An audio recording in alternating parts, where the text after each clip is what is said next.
Good afternoon, everyone. Welcome back to the CIACA conference call. Warm greetings to all who are linked to this conference call. This is a very special conference call entirely dedicated to the General Assembly of the Focolare movement, which ended a short while ago. We are connected with the whole world live, and with us are also the 362 participants in the Assembly. At the Assembly, who elected the President, the Co-President, the General Councilors, and they have worked on the guidelines of the Focolare movement for the next 6 years.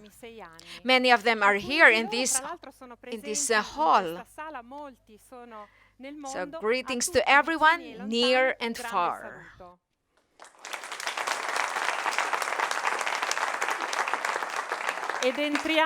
Let's get right to the heart of the matter and see what happened at the Focolare Assembly. An assembly composed of people of different ages and vocations, Christians from various churches, a Jewish rabbi, 2 Muslims, a Buddhist, and some with non-religious beliefs. What happened during the assembly? Let's watch now. The General Assembly of the Focolare movement took place entirely online from the 24th of January to the 7th of February 2021. It is the third assembly since the death of Focolare founder Chiara Lubich. There were 359 participants from all over the world, representing the various cultures, generations, vocations, Christian traditions and religions present in the movement. The assembly should have been held at the beginning of September 2020, but it was postponed because of the pandemic. The dicastery for the laity, the family and life allowed us to hold the assembly later and to hold the entire event online. On the 31st of January, after holding a telematic election, Margaret Karam became the third president of the Focolare movement. She was elected with a 2/3 majority. She will lead the movement for the next 6 years. On the 1st of February, Jesus Moran was re-elected for a second mandate as co-president. On the 3rd and 4th of February, the election of the 22 councillors was held. Their job is to assist the president in the various aspects of the governance of the movement. Many topics were discussed during the General Assembly, a fruit of the more than 3,000 proposals which arrived from all over the world. The aim was to discover new and practicable ways to fraternity, which can respond to the challenges and questions of humanity today, both globally and locally. We are delighted to have His Eminence Cardinal Kevin Farrell, Prefect of the Dicastery for the Laity, Family and Life, and Mrs. Linda Ghisoni, Undersecretary of the Dicastery. We're really happy to have you here among us.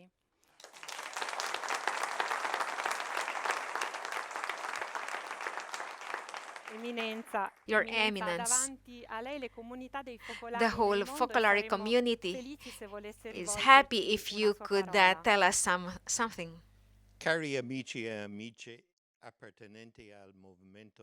Dear friends belonging to the Focolare movement, it is with pleasure that I address all of you here present and all those connected by telematic means. First, I would like to thank Dr. Maria Voce for her service over these years as President of the Work of Mary. The task of succeeding the founders, Chiara Lubich, is not an easy one.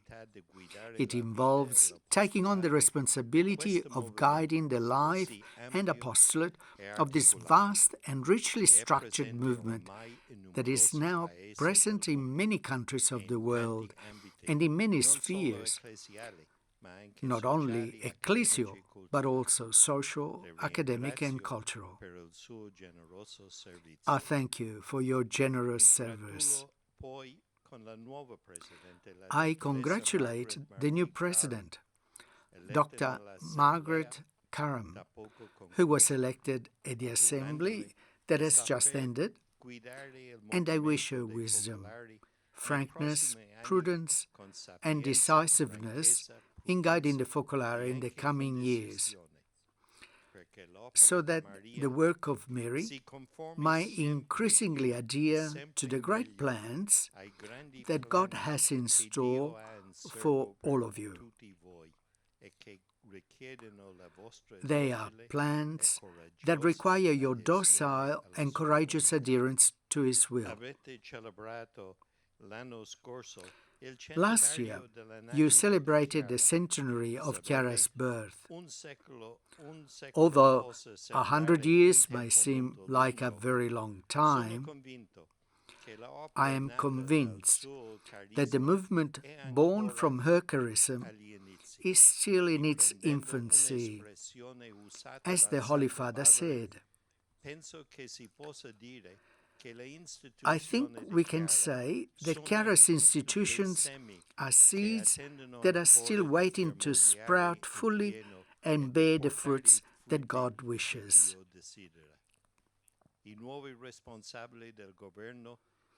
The new governance leaders, but also all of you members of the movement, therefore, are fully involved in this great mission of making what has been sown bear fruit.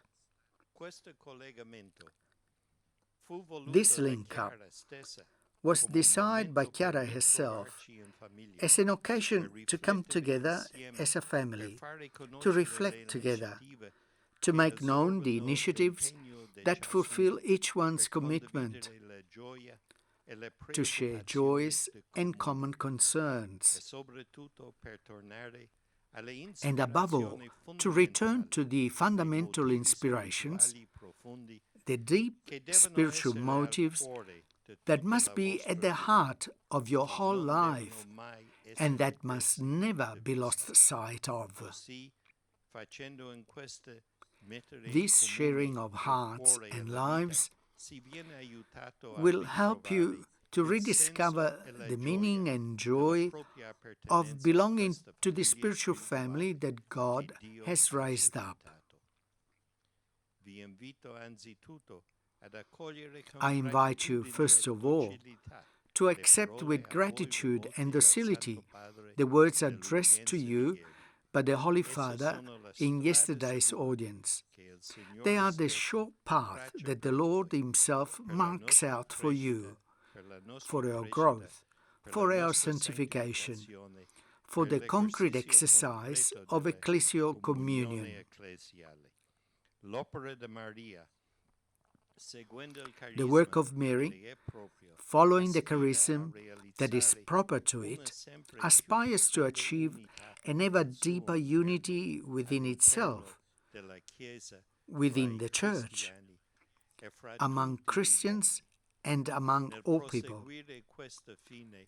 In pursuing this goal, which is so central to the movement, it is important to ensure the right amount of freedom and personal autonomy within each Focolare and within all the other areas of association and governance in your movement. Therefore, do not be afraid to give space to parousia, to speaking frankly with one another, listening to everyone. You know very well that unity does not mean uniformity. It means achieving a communion in the image of divine communion, which preserves differences, enhances them, and leads them back to a higher union that manifests the richness of all. Dear friends, I would like to assure you that the Church has great confidence in you, as the popes have always shown throughout the history of the movement. The Church admires and supports the evangelical spirit that animates you, appreciates the abundant fruits that have come forth from you over the years, the religious awakening of so many lay people, the many lives consecrated to God, the vocations to the priesthood and to married life, the countless works of apostolate that you carry out with passion and competence, and above all, the incalculable testimonies of holiness by the men and women Focolarini who have lived and are living exemplary lives, being, as it were, Christian yeast for the Church and society in so many regions of the world. For so many reasons, the Church will always take care to accompany you with her maternal receptiveness and with the paternal vigilance of her authority to support you on the path of growth. May the Lord bless you, protect you, and make you grow in unity and love. Thank you all.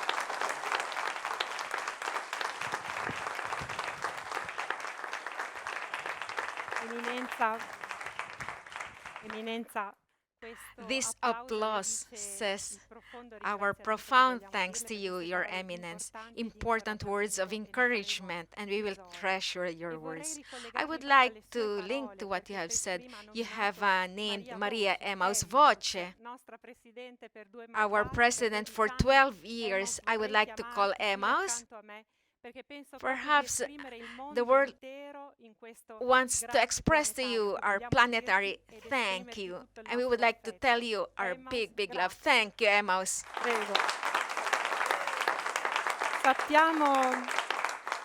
We know that at the assembly, you have also given a very important talk about holiness. We hope that we would be able to listen to it. I think this was also one of those inspirations that come from the Holy Spirit, because we were preparing this assembly and I felt this need, this desire to do something concrete, to respond to the needs of humanity. And I felt there was a kind of anguish within to do this. And I thought, but is this the most important thing? Haven't we learned that the most important thing is our being rather than doing? And what is our being, if not that each one of us puts ourselves in front of God and says, God has looked at me, I've been looked at with the love of God, and impressed in my heart, I have His love, and may I be a witness to it. Why? Not so much that I speak about it, that I do actions, but that with my life and also with my words, but also above all to witness this to the whole world and to show it to the world. How? With the words of the gospel that Chiara taught us to live moment by moment. That very, very special words from the gospel with love, mutual love, which makes possible the presence of God. And only God can transform the world. The Pope and all those speak to us, say to us that Christianity grows by attraction, not because of proselytization, because of extraordinary activities, but because each one of us feels that we have to do something to grow in this journey of sanctity, holiness, made of doing God's will in the present moment, moment by moment, a holiness for all, which everyone can live. And I really want this to remain as the most precious thing that remains from this assembly. Of course, as Chiara said, I don't need to add anything else. And it's something in which I myself want to commit myself, first of all, to commit myself to reach that sanctity that God calls me to, so that the world can see my witness and, together with me, the witness of each one of you. And I'm sure that each of you wanted to thank me, but I want to thank hundreds of messages, WhatsApp, letters, gifts of all sorts coming from all parts of the world, and truly are a witness of this family which is bonded together in this journey, this family that Chiara has formed here on earth, which is growing, a family that I'm proud to participate in, to be together with all of you and to follow with each of you on this road. Thanks to each one of you.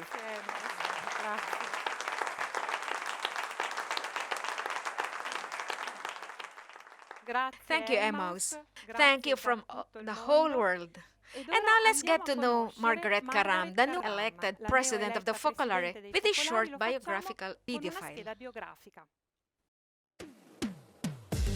Margaret Marie Karam was born in 1969 in Haifa, Israel. Her family were Catholic Palestinians. She attended the Carmelite School in Haifa, studying Arabic, Hebrew, English, French and Italian. Aged 14, she came to know the Focolare spirituality, which became the path for her whole life. At 23, she was consecrated to God as a Focolarina living in community. In 1984, she moved to the United States, where she graduated in Judaism at the American Jewish University in Los Angeles. She returned to Jerusalem and worked there for 14 years at the Italian consulate. Here she became responsible for the Focolare community. Her commitment for dialogue between cultures and faiths continued to develop. For this work, she received several international awards. Since 2014, she has been based in Italy with various roles of responsibility at the International Focolare Centre. On the 31st of January this year, with a large majority, the General Assembly elected her President of the Focolare movement. She is the third woman and the first non-European to hold this office after Chiara Lubich and Maria Voce. Welcome amongst us to Margaret Karam, President of the Focolare. Big welcome, and to Jesus Moran, re-elected as co-president for a second mandate. Davvero benvenuti. As we were saying, we want to get better, Margaret. And from the video, we've seen that from your origins, you summarize, you encapsulate the contradictions and hopes of a world that aspires to peace. Who is Margaret Karam, this woman born in Israel of Palestinian origin?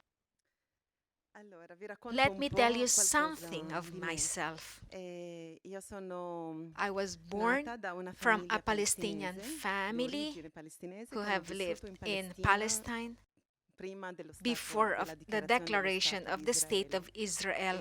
I am the second of 4 brothers and sisters. And from small, I have received this education. I'm a Catholic, and my parents, living in the city of Haifa, the region of Galilee, a city where 3 religions monotheistic religions are living together. They had desired that we would grow with a very solid faith rooted in God. So they have educated us from small in this way. I went to a Carmelite school where I have received my education, and in this school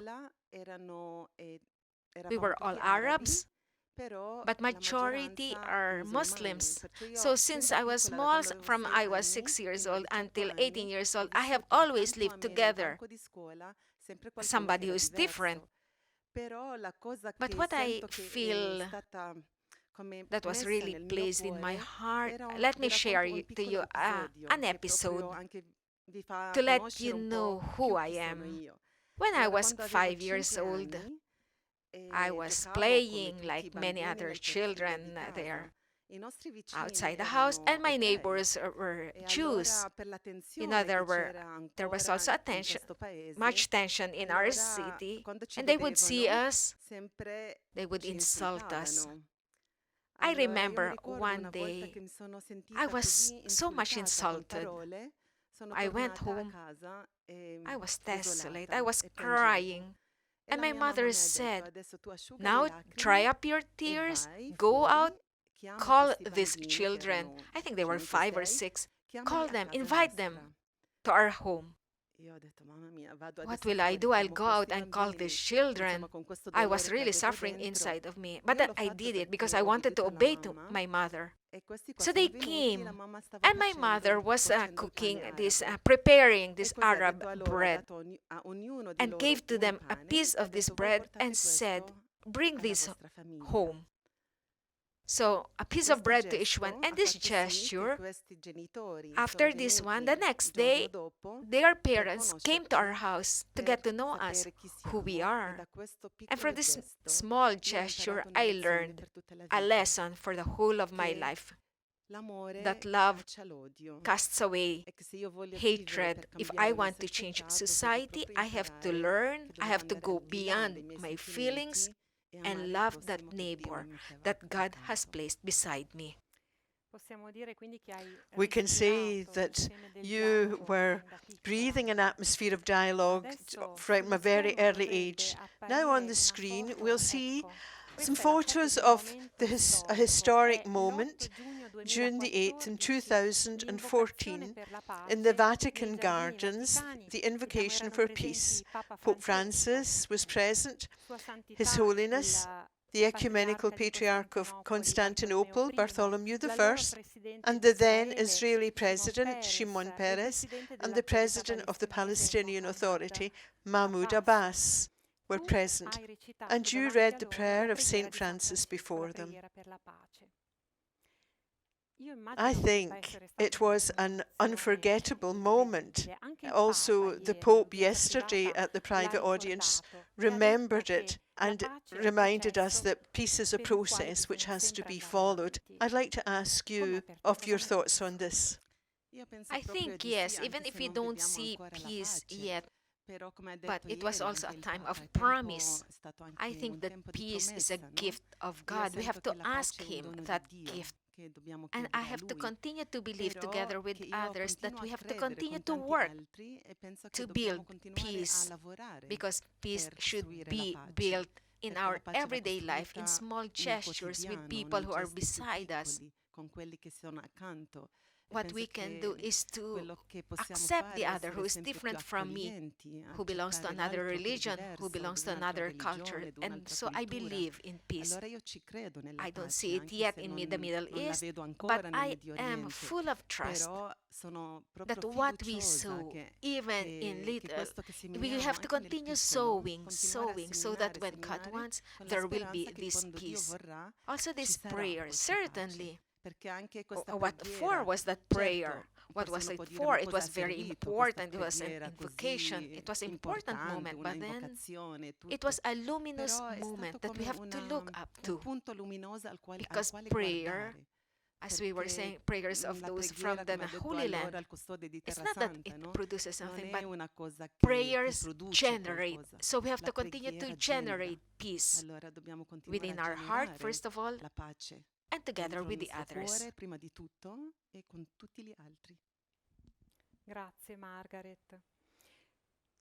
And now we go back to the General Assembly of the Focolare, and which has just ended. The assembly took place completely online. This was no small challenge that involved elections, plenary sessions, and separate working groups. Let's see the team that worked behind the scenes. 2, 1, sigla e mark spotlight, grazie. If we wanted to photograph the control room of a worldwide assembly like that of the recently concluded Focolare movement, we would need a wide-angle lens capable of going from Chicago to Brussels, from Italy to the Philippines to Brazil. Ok, affianchiamo I moderatori. In fact, behind the scenes of this assembly, there's a body, an international group of people aged between 24 and 67. This group work in a professional way, but above all in great harmony. Torniamo, 1. With a growing synergy, both from the professional point of view and in relationships. The main task of a telematic assembly is to ensure that all the elements come together in order to guarantee validity. Ciao a tutti, adesso partecipanti entrano. For example, the way of admitting people to the sessions was by photo recognition of every participant, each of whom had been assigned a QR code. And the voting system was designed in such a way that every online vote was free, secure, and secret.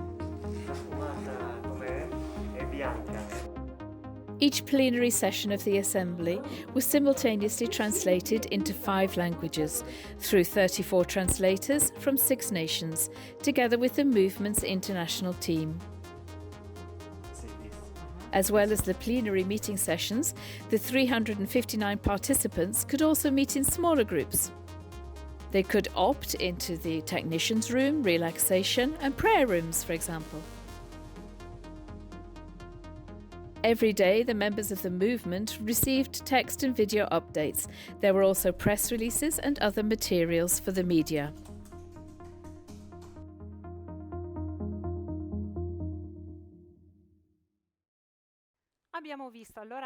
We've seen what happened behind the scenes at this online assembly of the Focolare, and now we want to get to know some of the participants. We've contacted 2 of them, Jenny from Myanmar, who was able to follow the assembly in difficult situation, and Bishop Michael Mulvey from the Corpus Christi in Texas.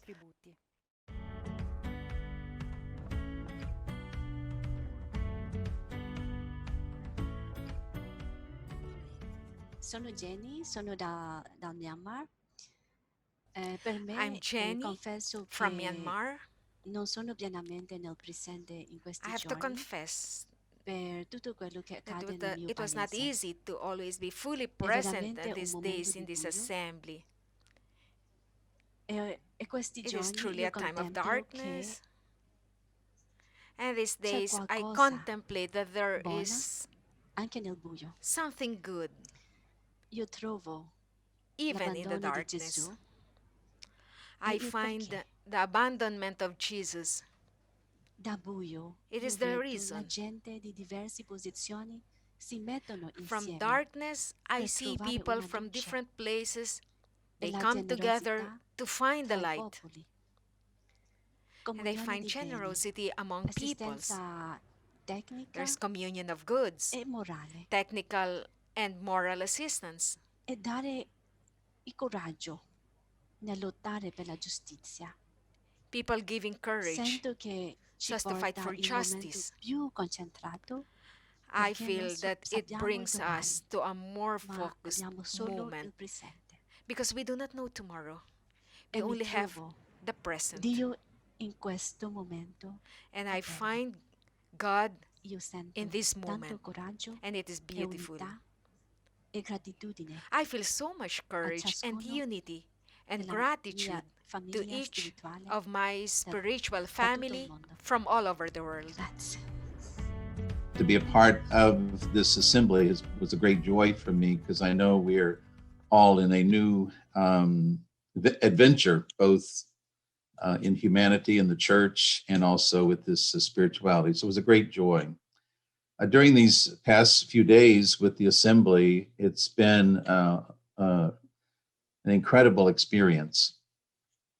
I think we live in a world, I was thinking, of being more competitive, whether we look at the world across with economics, politics, we always seem to be in competition. I just see a vision of hope in what we're doing. I see a great opportunity for humanity to really open itself to the Holy Spirit through the process of loving one another, listening to one another, and coming together for the benefit of all. I know for myself in my diocese, in the church, that it can be a great opening to new ideas, to new approaches in our efforts to bring people together and to work for those on the margins, for those who are left out, and those who have no voice. Here they have a voice. Jesus, I think many of who are linked here know you, so we would like to show your biography with this short video. Jesus Moran was born on the 25th of December 1957 in Navalperales de Pinares in Spain into a family of Christian merchants.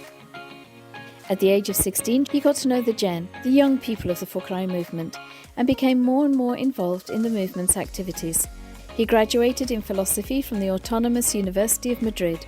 In 1977, after a period of formation in Italy, he gave himself to God in the community of the Focolare. From 1996 to 2004, he was the Focolare delegate for Chile and Bolivia. There he was ordained a priest on the 21st of December 2002. From 2004 to 2008, he was co-responsible for the movement in Mexico and Cuba. He gained qualifications in dogmatic theology from the Pontifical Catholic University of Santiago de Chile and a doctorate in theology from the Pontifical Catholic University of Santiago, as well as a doctorate in theology at the Pontifical Lateran University in Rome. At the 2008 General Assembly of the Focolare movement, he was elected General Councillor. In 2009, he became a member of the Abba School, an interdisciplinary study centre of the Focolare movement. He was elected co-president of the Focolare movement on the 13th of September 2014 and reconfirmed on the 1st of February this year. Eccoci Jesus, una domanda per te ora. Jesus, a question. Should we do this assembly if the online modality would allow a real participation of everyone? And then it was decided to hold this assembly in this way. In your opinion, how did it go? What guidelines have emerged for the next 6 years?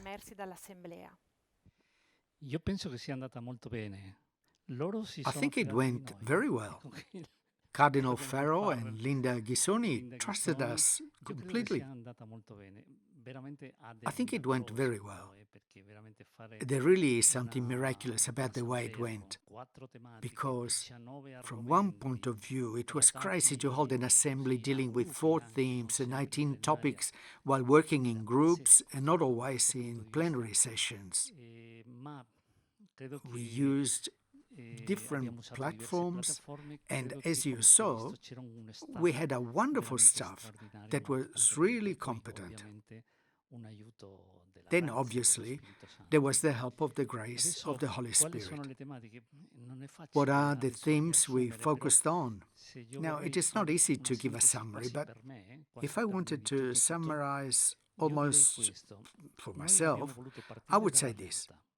We wanted to start from reality. What is this reality? It is the world that is suffering. A vast, enormous world. Those who are excluded suffer inequalities, the rejected, those who suffer abuses, all those who do not have a place in our world, the COVID sufferers. It is all this which for us, in the light of the charism, are the faces of Jesus crucified and abandoned. We wanted to start from reality, to meet these faces of Jesus crucified and abandoned. This is a fundamental theme. There are many other themes within this, but this is fundamental. Second, identity, our identity. In reality, our identity is what we have said, that is, to go to meet Jesus crucified and forsaken. Who are we? Someone spoke of a prophetic collective. Chiara said, we are a people born of the gospel. Therefore, we could say a prophetic collective anchored to the word. This was important, because otherwise we won't even have the strength to go and encounter suffering. That is, if we are not anchored to the word. A third thing would be the style. That is, with what style do we want to do this? A synodal style, the Pope said. Therefore, a synodal governance and then intergenerational style. This was strongly emphasized. That is, we really want to work with young people. Do all this with young people. So young people are no longer something we are concerned about They are with us. They are our partners in all of this. Therefore, I would say three keywords emerged: proximity, action, and contemplation. This is how I would summarize it. A synthesis that we'll be able to go in depth with. And now, many of you yesterday followed it live. On February the 6th, the Pope received the participants in the General Assembly in a private audience. Here you can see some images. Maria Voce was welcomed with deep affection by Pope Francis, who introduced him to the new president, Margaret Karam, who thanked the Holy Father. The Pope, to encourage the journey of the Focolare, offered some reflections, which he expressed in 3 points. So the points: how to face the time post-Foundress, the importance of crises in life, and living the spirituality with consistency and realism. We'll see a few extracts from the Pope's talk. The post-founder period, 12 years after Chiara Lubich left for heaven, you are called to overcome the natural bewilderment and also a decrease in numbers, in order to continue to be a living expression of the founding charism. It is a question of remaining faithful to the original source, striving to rethink it and express it in dialogue with the new social and cultural situations. This attitude of openness and dialogue will help you to avoid any self-absorption. This avoidance of all self-absorption, which never comes from the good spirit, is our hope for the whole Church. To be aware of self-centeredness, which always leads to defending the institution to the detriment of individuals, and which can also lead to justifying or covering up forms of abuse. Instead, it is better to be courageous and to face problems with parousia and truth, always following the indications of the Church, which is Mother, the true Mother, and responding to the demands of justice and charity. The second theme I would like to propose to you is the importance of crisis. You cannot live without crisis. Crises are a blessing. Every crisis is a call to new maturity. Today, there is much emphasis on the importance of resilience in the face of difficulties. That is, the ability to face them positively, drawing opportunities from them. It is the duty of those with responsibilities at all levels to work to address community and organizational crises in the best, most constructive way. On the other hand, the spiritual crisis of individuals, which involve the intimacy of the individual and the sphere of conscience, must be dealt with prudently by those who do not hold positions of governance at all levels within the movement. And this has been a good rule of the Church since time immemorial, which applies not only to moments of crisis in people, but also in general to their accompaniment in the spiritual journey. It is that wise distinction between the external and internal forum that the experience and tradition of the Church teaches us and is indispensable. Finally, the third point, living spirituality with consistency and realism. The final aim of your charism coincides with the intention presented to the Father in his final great prayer, that all may be one, united.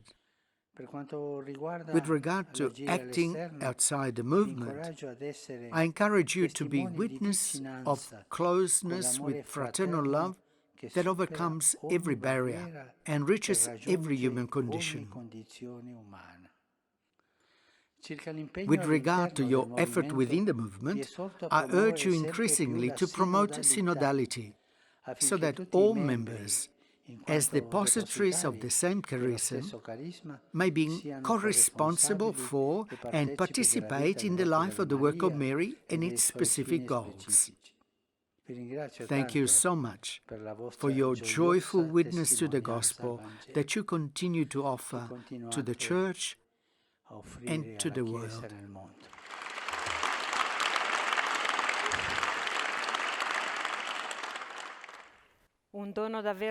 A really extraordinary gift which we'll be able to go in depth with and go back to. But at the moment now, I'd like to ask Margaret a question that many of us who were able to follow yesterday, there were moments of dialogue with the Holy Father. What did you say to one another? It's not a secret. So we were with Maria Voce and Jesus Moran, and we wanted also to offer to the Holy Father a small gift. So we gave him an envelope for his poor people and a plant, that one of the olive tree. And Maria Voce said to him, this plant, this is also the symbol of peace. We are just at the beginning. This is a small plant. We will grow. And he looked at me and said, touching the plant like this, in this way, touching the soil. This plant, because I also said, Holy Father, this plant could also be a sign of peace. Also because in this assembly, we talk of integral ecology. And so with this plant, this is like our symbol of our commitment. And he said, this plant, you should give water. You should nourish it. And then he touched the little branches. And then you have to prune. So courage, ahead, go ahead. So it was a very beautiful moment. It was very profound, very deep. We have to understand how to nourish it and to prune. And it was also a joy that the Pope had greeted each one of us, because in that greeting, I was moved really. No, it was not foreseen.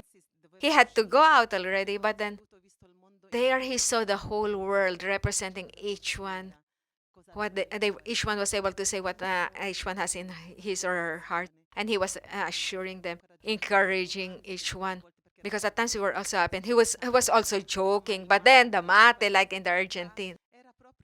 It was a very family meeting. I hope that it was also our desire that to be able to give joy to the Pope. We hope that we were able to give him joy.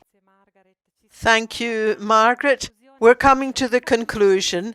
A final, very short question. What do you have in your heart for these next 6 years? That's a difficult question.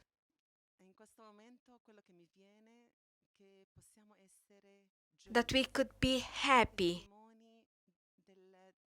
witnesses of that announcing of the gospel that is lived.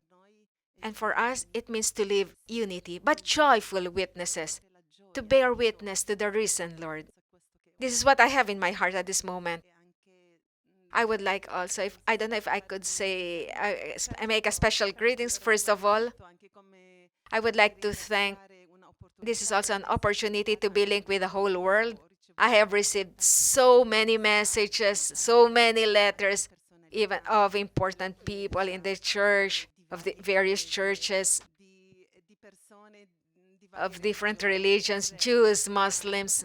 I was really inundated with messages and I could not answer to anyone. Also because we are still in the middle of the assembly, we were working, and I wanted to live these days. So these days were so full, and I want to say, to reply to the letters in peace. So I take advantage of this opportunity to thank all the Focolare spread all over the world in the various continents, to thank them with all my heart for the love and unity, that affection that I have felt right away in many ways. And if you allow me, I would like to greet in a special way in Arabic our community of the Middle East.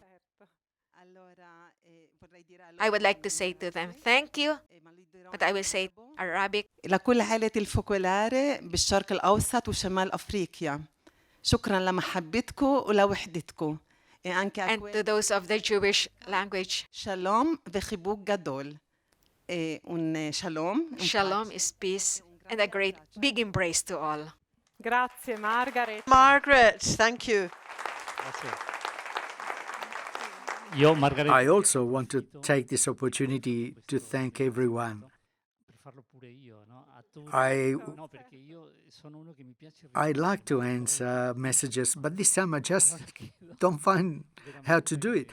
So I thank all those who have written to me, much less than to you, Margaret, but a lot. The messages were really full of affection and love.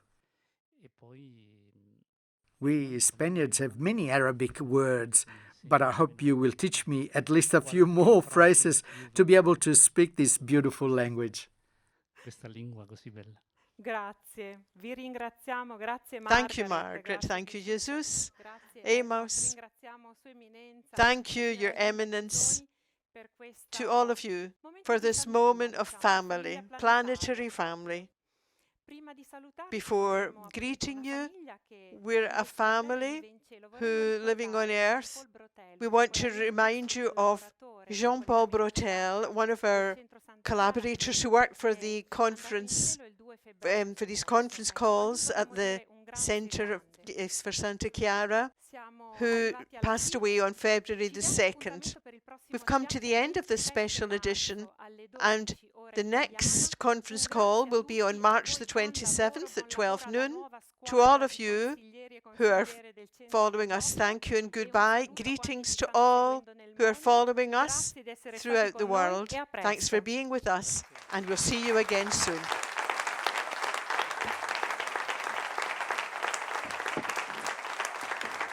让我们看看他们是否在线。Mark 下面你们在线吗？